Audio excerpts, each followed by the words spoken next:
મુખ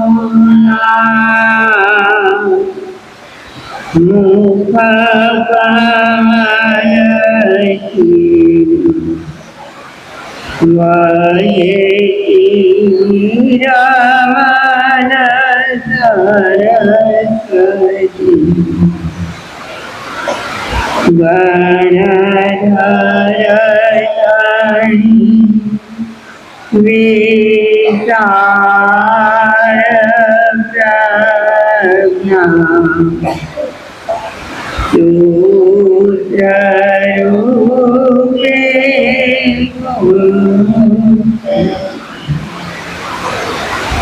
દુઃખી અને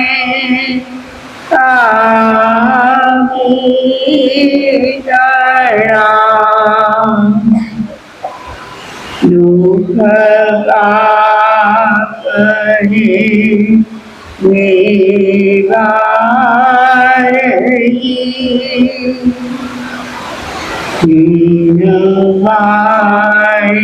મૈયા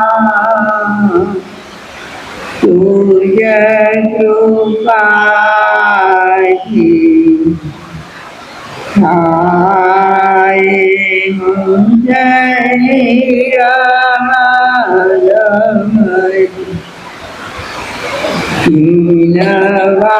રમરમરી મૈયા તુજ કૃપાથી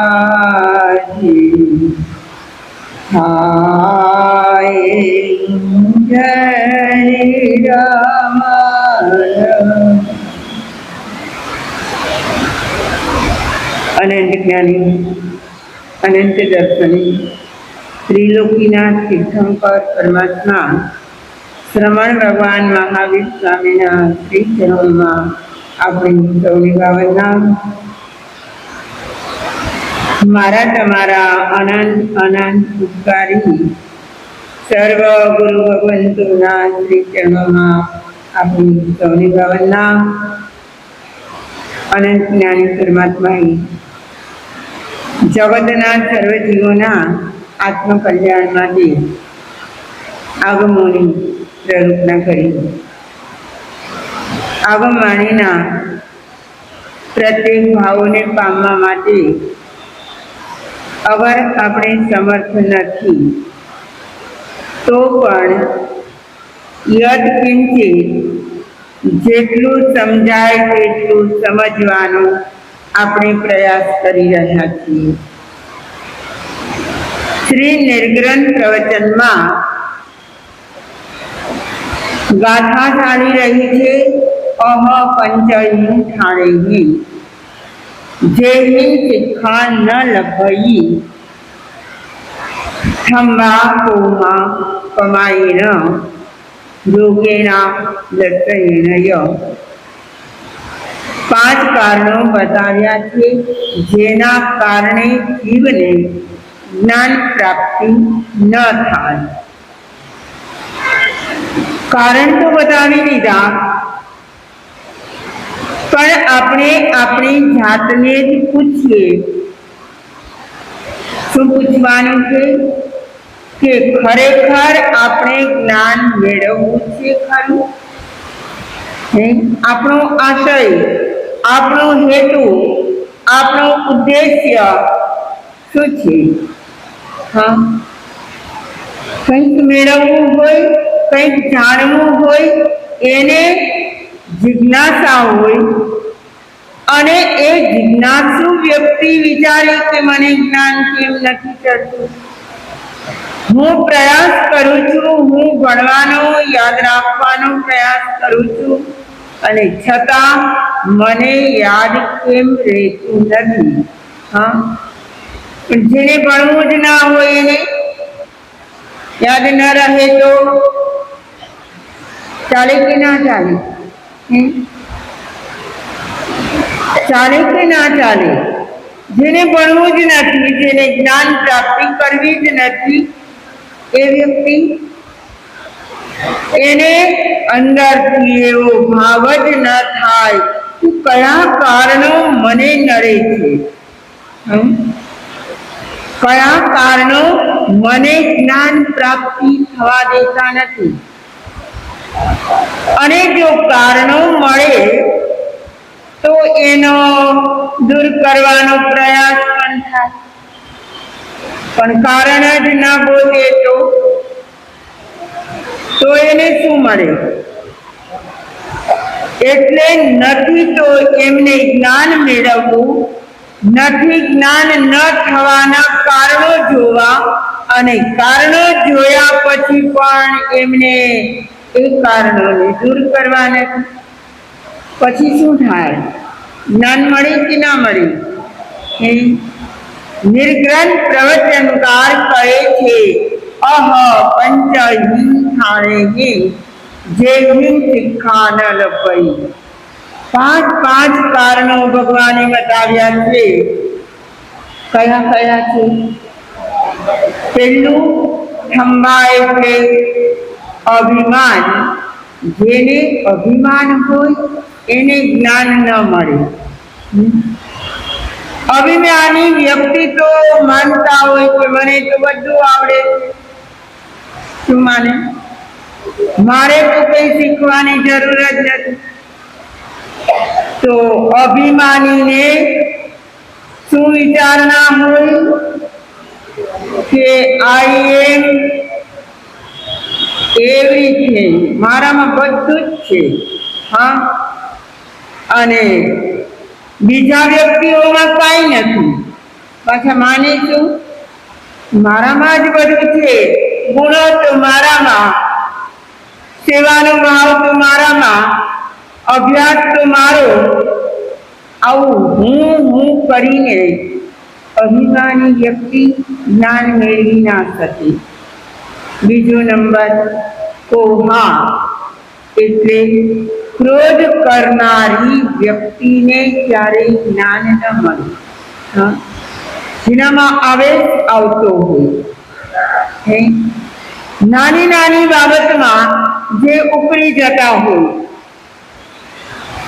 એવી વ્યક્તિ કદાચ જ્ઞાન ભણવા બેસે તો પણ એમને ક્યાંક ને ક્યાંક ભણવામાં પણ વાંકવું પડે. શું થાય કે અમુક વિદ્યાર્થીને ગુરુએ વધારે ભણાવ્યું ને મને ના ભણાવ્યું, એને શીખવાડે છે પ્રેમથી અને મને નથી શીખવાડતા. આવા જે ભાવો છે એ વ્યક્તિને જ્ઞાન થવા દેતા નથી. થંભા કોહા. ત્રીજો નંબર છે પમાયેના. પ્રમાદને કારણે પણ જીવ જ્ઞાન મેળવી ના શકે. માની લો કે આપણે જ્ઞાન પ્રાપ્તિના 5 કારણો શરૂ કર્યા અને એમના જે પ્રવચનો થાય એમાંથી કંઈક આપણને જાણવા મળતું હોય, પણ એ 5 દિવસ આપણે આવીએ જ નહીં તો શું મળે? પ્રમાદ કરીને, આળસ કરીને વ્યક્તિ ધર્મ સ્થાનક સુધી પહોંચે જ નહીં તો એને શું મળે?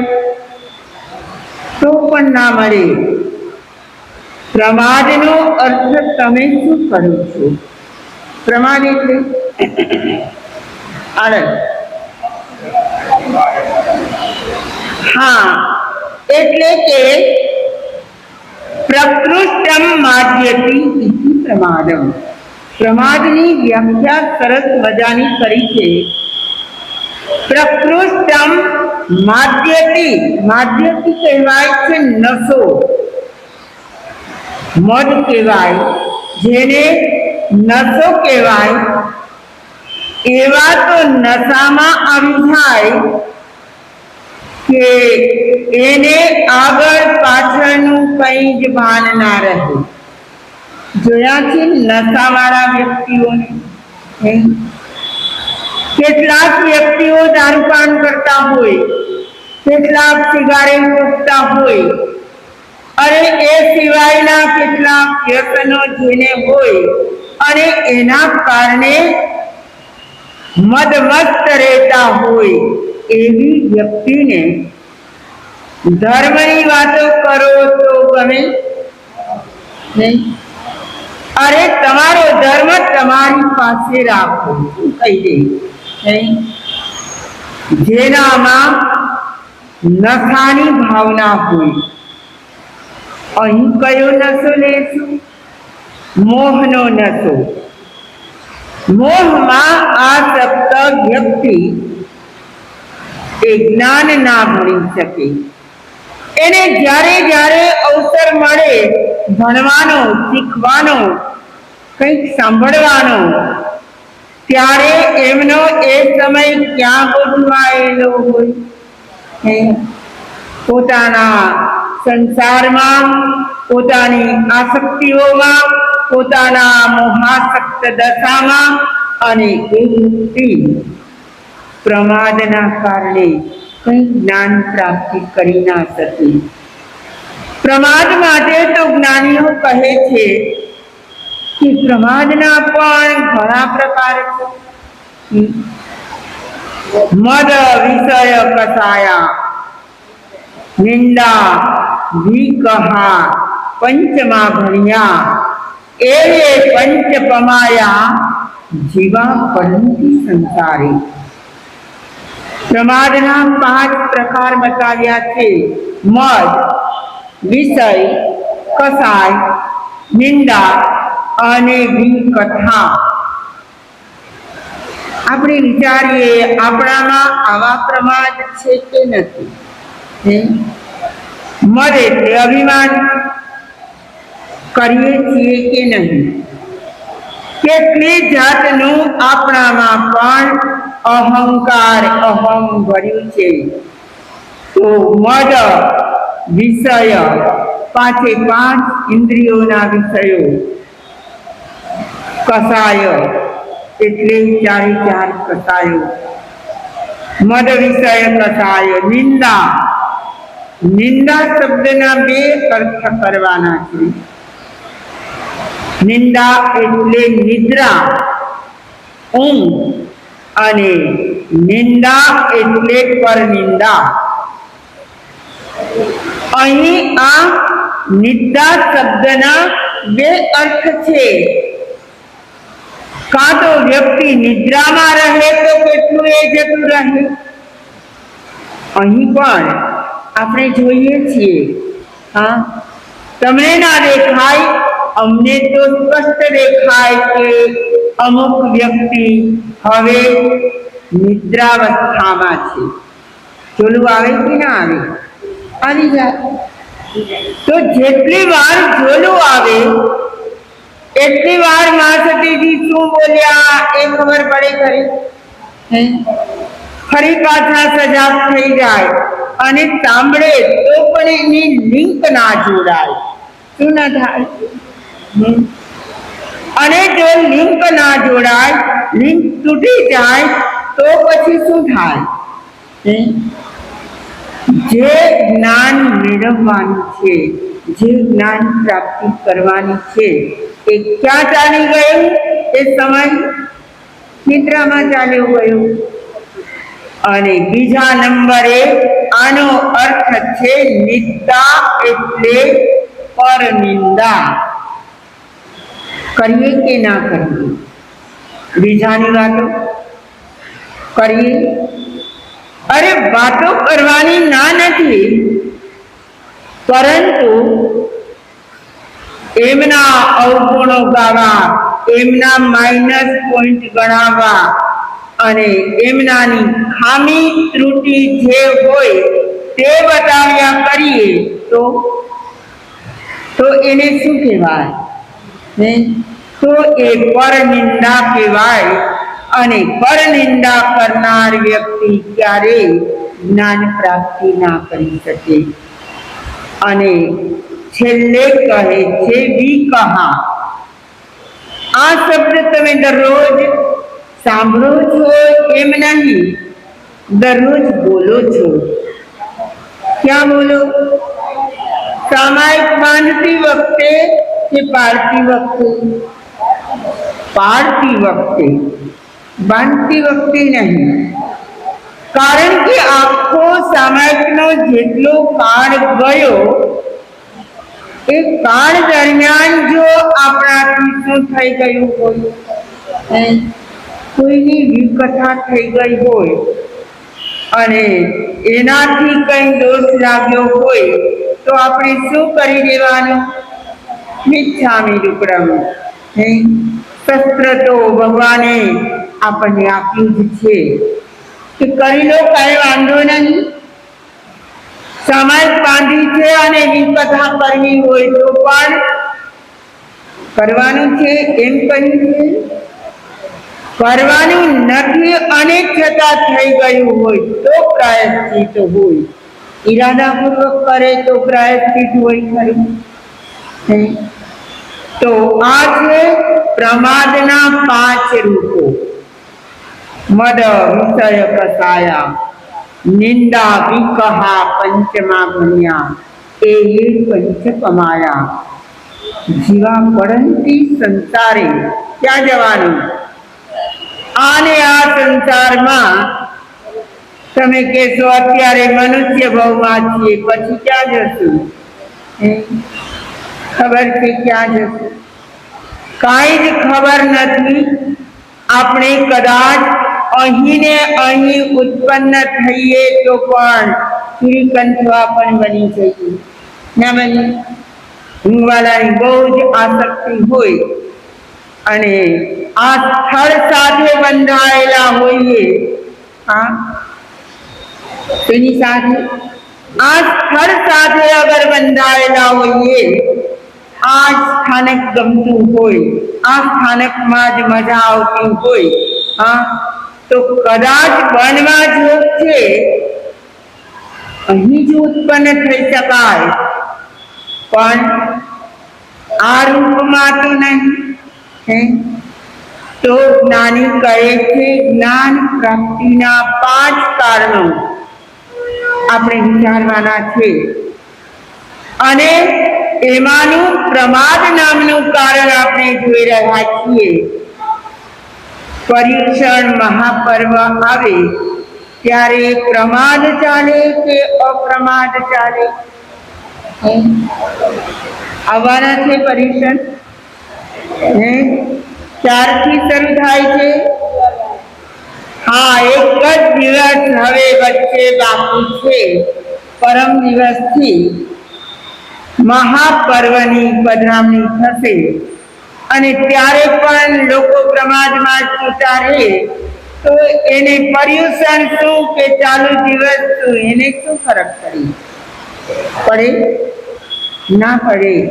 તો જ્ઞાની કહે છે કે પ્રમાદને છોડે તે વ્યક્તિ જ્ઞાન મેળવી શકે, તે વ્યક્તિ ક્રિયા અનુષ્ઠાન કરી શકે, તે જ વ્યક્તિ તપ અને ત્યાગ કરી શકે, તે જ વ્યક્તિ આ પર્યુષણ મહાપર્વને સાર્થક કરી શકે.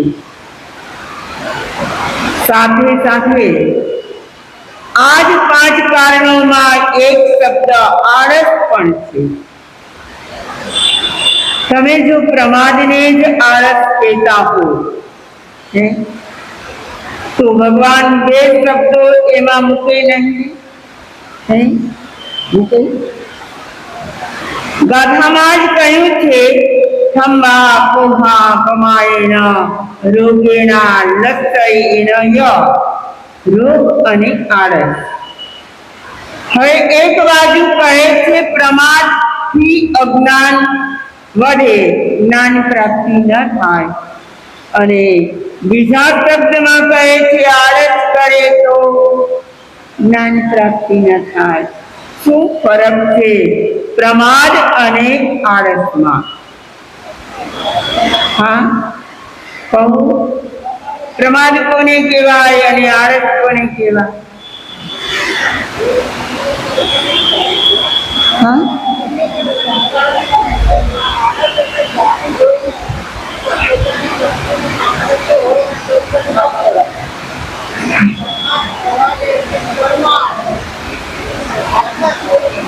બંનેમાં જ્ઞાનાવરણીય કર્મ તો છે. હા, તો જ જ્ઞાન પ્રાપ્તિ નથી થતી. અગર પ્રમાદ હોય અગર આળસ હોય, બંને વખતે જીવને જ્ઞાન પ્રાપ્તિ થતી નથી. તો જ્ઞાનાવરણીય કર્મનો ઉદય તો બંનેમાં પ્રવર્તે છે, પ્રમાદમાં અને આળસમાં. તો પછી પ્રમાદ કોને કહેવો?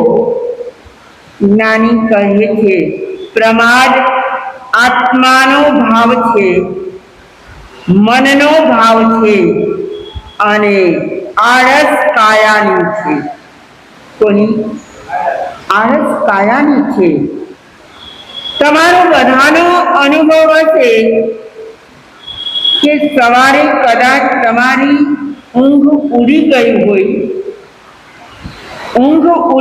હોય અને તમે તો જાણતા જ હો કે વહેલી સવારે ધર્મ ધ્યાન કરવું જોઈએ, જપ જાપ કરવા જોઈએ, પણ શું કરે? પથારીમાંથી બેઠા થઈને હાથમાં માળા લઈને બેસે કેટલા? જેવી એમ લાગે કે ઊંઘ ઉડી ગઈ છે એટલે જે પડખે સૂતા હોય બહુ તો શું કરી શકે? પડખું બદલી નાખે. કદાચ ચત્તા સુઈ જાય, કદાચ ડાબે પડખે હોય તો જમણે પડખે સુઈ જાય. તો હજી મારે શું કરવું છે?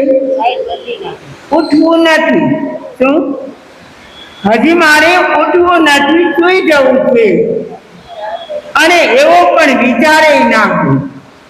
આળસવાળાને શું આવો વિચાર પણ ન હોય કે મારે ઉઠીને ધર્મ ધ્યાન નથી કરવું, એવો પણ ભાવ ના હોય. પણ એની આળસ જ એને શું કરાવી? કદાચ ઓઢવાની ચાદર દૂર થઈ ગઈ હોય અને આ ઠંડુ વાતાવરણ હોય, ઊંઘ ઉડી ગઈ તો શું કરે? ચાદરને ગમે ત્યાંથી ગોતી લે, એમના છેડા પકડી અને ફરી પાછું ઓઢી લે. જુઓ, ચાદર અને ઓશીકું એ આળસના સાધન છે. એના અમારા મોટા મહાસતીજી એટલે પૂજ્યવરા મુક્તાબાઈ મહાસતીજી ઘણી વાર કહેતા આળસનું ઓશીકું અને પ્રમાદની પથારી. શું કહેતા? કોઈ વ્યક્તિને વધારે સૂતેલી જુએ એ તો વડીલ હતા, એની તો બધાની જવાબદારી પણ હોય, બધાને તૈયાર પણ કરવા હોય. તૈયાર એટલે ટાપટીપ કરીને નહીં, ભણાવી ગણાવીને તૈયાર કરવા હોય, એમને સ્વાધ્યાય રત બનાવવા હોય, એમને જપ જાપ કરતા કે ધ્યાન સાધના કરતા એવા જોવા હોય. અને જો કદાચ કોઈ વ્યક્તિ વધારે સૂઈ રહે તો શું કહે કે પ્રમાદની પથારી અને આળસનું ઓશીકું. આપણી આ ગાથામાં બંને શબ્દો આવી ગયા. કયા? એક પ્રમાદ અને બીજું આળસ. તમને બધાને ખબર છે જ્ઞાતા સૂત્રનો પેલો અધિકાર પંચક મુનિનું અને શૈલક રાજર્ષિ. શૈલક રાજર્ષિ પહેલા રાજા હતા, એટલે તો એ ઋષિ થયા પછી, સાધુ થયા પછી પણ એને શું કહેવાય? રાજર્ષિ કહેવાય. અને એ શૈલક રાજાએ જ્યારે સંયમ લીધો, એના 500 મંત્રીઓ હતા રાજાના. એ બધાને થયું કે આપણા રાજા જો દીક્ષા લેતા હોય ને તો આપણે પણ લેવી છે. હિંગવાલામાં પણ અગર મનસુખભાઈ એમ કહે ને કે મારે દીક્ષા લેવી છે તો કેટલા તૈયાર થઈ જાય? થાય કે નહીં? પણ મનસુખભાઈ કહે તો ને. પેલા શૈલક રાજર્ષિએ 500 અને એ પણ બધા મંત્રીઓ. મંત્રી એટલે નાનું સૂનું પદ નથી. કહેવાય છે કે રાજા જે કામ ન કરી શકે એનો ઉકેલ પણ કોણ લાવી દે? મંત્રીઓ લાવી દે. મંત્રી એવા કુશળ હોય અને એ મંત્રી કેટલાક પ્રશ્નો સોલ્વ કરી દે તો એવા મંત્રીઓ તૈયાર થઈ ગયા અને એમણે પણ શૈલક રાજાની સાથે સંયમ લીધો. કેટલા? 501. તમારે ક્યાંક ભેટનું કરવું હોય, કોઈને પસ કરાવવો હોય, 500 આપો કે માથે 1 રૂપિયો મૂકો. હવે કદાચ ના મળતા હોય એટલે હવે 500 આપી દે, પણ મીંડે ક્યારેય મુકાય નહીં, એમ વડીલો કહેતા. તો હવે રાઉન્ડ ફિગર આવી જાય. હા, હવે રાઉન્ડ ફિગર એટલે છેલ્લે શૂન્ય આવે તો વાંધો નહીં. 5 લગાવી. હા, બરાબર બરાબર. તો પેલા 501 જણાએ દીક્ષા લીધી અને ચાતુર્માસ કરે, પોતાના ધર્મ ધ્યાનમાં આગળ વધે, વિહાર યાત્રા કરીને સર્વત્ર ધર્મનો પ્રચાર પ્રસાર કરે. એમ કરતા કરતા શૈલક રાજર્ષિ ક્યાં આવી ગયા? એકવાર પોતાના જ રાજ્યમાં ચાતુર્માસ અર્થે રહ્યા. પોતાનો પુત્ર છે, એમનો આખો પરિવાર છે, એમના બધા જ નગરજનો છે અને ત્યાં એ જેવા ચાતુર્માસ અર્થે પધાર્યા, પેલાનો પરિચય હોય એટલે મોહ અને લાગણી તો હોય જ, એટલે લોકોને પણ થાય કે અમારા જે રાજા હતા એ સાધુ બન્યા છે અને એમનું ચાતુર્માસ છે અને એમના પુત્રએ પણ એમની ખૂબ તારણા વારણા કરી. અને એવામાં પ્રસંગ એવો બન્યો કે આ શૈલક રાજર્ષિ શું કર્યા? બીમાર પડ્યા અને બીમાર પડ્યા પછી એની જે સેવા ચાકરી થઈ ને એમાં એ એટલા બધા આસક્ત બની ગયા. આસક્ત જ નહીં, એ પ્રમાદમાં આવી ગયા અને પ્રમાદના કારણે બીમાર વ્યક્તિને બધા થાબડવાના કરતા હોય, બધા એની સેવા ચાકરી કરતા હોય, એના પડ્યા બોલ ઝીલાતા હોય, એમને જે અનુકૂળ આવે એ પ્રમાણે બધું જ કરી આપતા હોય. એમ કરતા કરતા કરતા શૈલક રાજર્ષિનો આત્મભાવ ભૂલાયો અને શું થયું? હવે એ પ્રમાદમાં આવી ગયા અને સાથે સાથે આળસ તો હોય જ. જેના મનમાં પ્રમાદ છે એની કાયામાં આળસ ના હોય? એ બંને જોડિયા ભાઈ બહેન છે. આળસ બેન છે તો પ્રમાદ એનો ભાઈ છે અને બંનેને કારણે આ શૈલક રાજર્ષિ એટલા બધા આરામથી જીવવા લાગ્યા છે અને એમ કરતા કરતા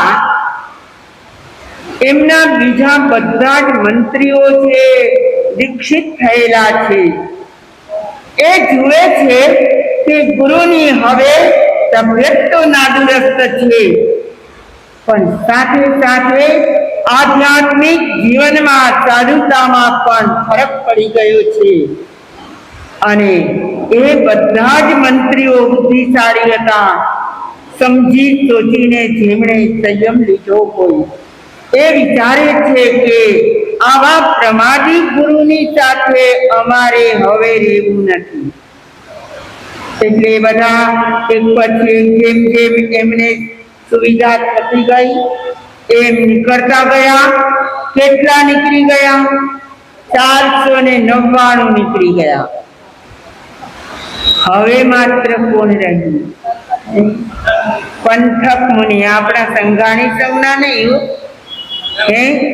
સંઘાણી સંઘના પંથક મુનિ નહીં, પણ શૈલક રાજર્ષિના શિષ્ય એ પંથક મુનિ એવા વિનયવંત હતા કે ગુરુ જેવા હોય તેવા મારે એનું સાનિધ્ય મેં સ્વીકાર્યું છે, એને છોડીને ક્યાંય જવું નથી.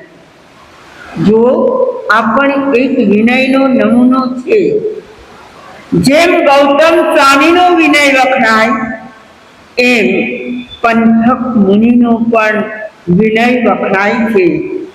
અને વિનયના કારણે કાયમ માટે એ એમની સાથે ટકી રહ્યા. પણ ગુરુનો પ્રમાદ હજુ ઓછો થતો નથી. અને દિવસ કયો આવી ગયો? ચોમાસ પાકી ચાતુર્માસ પૂર્ણ થયું અને પેલા પંથક મુનિ સાંજના પ્રતિક્રમણ માટે આજ્ઞા લેવા આવ્યા. વંદન કર્યા, ચરણ સ્પર્શ કર્યા. ત્યાં તો ગુરુ એકદમ ઝબકીને જાગ્યા. કહે છે, અરે કોણ છે કાળી ચૌદસ નો જન્મેલો? ગુસ્સો આવી ગયો. કોઈને ઊંઘમાંથી જગાડે તો ગુસ્સો આવે? તમારામાંથી કોઈને આવે? ઊંઘમાંથી ઉઠાડે તો આવી જાય ક્યારેક. હા, એવો સમય જોઈએ કે હજી તો થોડી જ ઊંઘ થઈ હોય, કાચી ઊંઘ હોય, અને જે વ્યક્તિ ઉઠાડવા આવી છે એ પણ કોણ છે એના પર ગુસ્સો કરવો કે ના કરવો એ પણ મદાર રહે છે. રહે કે ના રહે? કોના પર ગુસ્સો કરે? થઈ શકતો હોય જ્યાં પોતાનું ચાલતું હોય ત્યાં ગુસ્સો કરાય, પણ ન ચાલતું હોય ત્યાં. તો પેલા પંથક મુનિને ગુસ્સો આવી ગયો અને શબ્દ શૈલક રાજર્ષિને ગુસ્સો આવી ગયો અને ગુસ્સામાં એ શબ્દો પણ બોલવા લાગ્યા. પંથક મુનિને થયું, ગુરુદેવ, એ તો હું આપનો શિષ્ય પંથક છું. ચાતુર્માસિક પાખી આવી ગઈ છે. હું પ્રતિક્રમણ કરવા માટે માત્ર આપની આજ્ઞા લેવા આવ્યો છું. જુઓ, વિનય ક્યાં સુધીની પરાકાષ્ઠાએ પહોંચે અને પ્રમાદ પણ ક્યાં સુધી પહોંચે. પેલા શૈલક રાજર્ષિ જાગૃત થઈ ગયા અને એને પણ વિચાર આવ્યો કે શું ચાતુર્માસ પૂર્ણ થઈ ગયું અને ચોમાસી પાખી પણ આવી ગઈ. મારા આ ચાતુર્માસના દિવસો કેવા પ્રમાદમાં ગયા. જો આ શાસ્ત્રના પાને જેમના નામ આવ્યા હોય એ ખરેખર નિંદનીય પાત્રો ના હોય. એ તો પ્રેરણાત્મક પાત્રો જ હોય. એની પાસેથી પણ આપણને પ્રેરણા મળે કે આટલા પ્રમાદમાં હોવા છતાં એક શિષ્ય જ્યારે આજ્ઞા લેવા આવે એ દ્રશ્ય જોઈને પણ એમને જાગૃતિ આવી જાય. એ પ્રમાદમાંથી મુક્ત થઈ ગયા. પ્રમાદની પથારી અને આળસનું ઓશીકું છોડ્યું અને એ આત્મા જાગૃત થઈને આત્મકલ્યાણમાં લાગી ગયા. મારી અને તમારી પણ પર્યુષણ મહાપર્વના દિવસોમાં શું કરવાનું છે? જે છૂટા જ રહેશે. કોઈ કહેતા હોય કે અમારે ત્યાં તો 11 વાગ્યા સુધી દીકરાઓ છૂટા હોય. કોઈ કહે કે પુત્રવધુઓ પણ 9, 9:30 પહેલા બેડરૂમની બહાર આવતા નથી.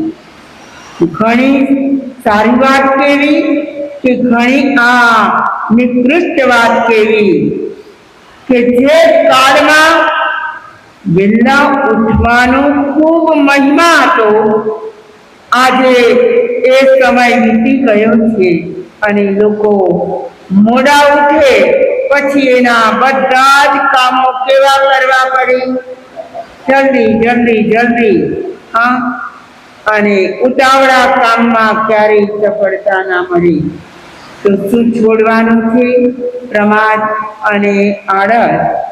આપણે નિર્ગ્રંથ પ્રવચનની જે ગાથા જોઈ રહ્યા છીએ એમાંથી હવે એક કારણ બાકી છે. રોગ જેના શરીરમાં આવે એ રોગયુક્ત વ્યક્તિ જ્ઞાન પ્રાપ્ત કરી ના શકે. એ બોલમાં જ્ઞાનીઓ આપણને શું સમજાવશે એમાંથી મને અને તમને શું જાણવા મળશે?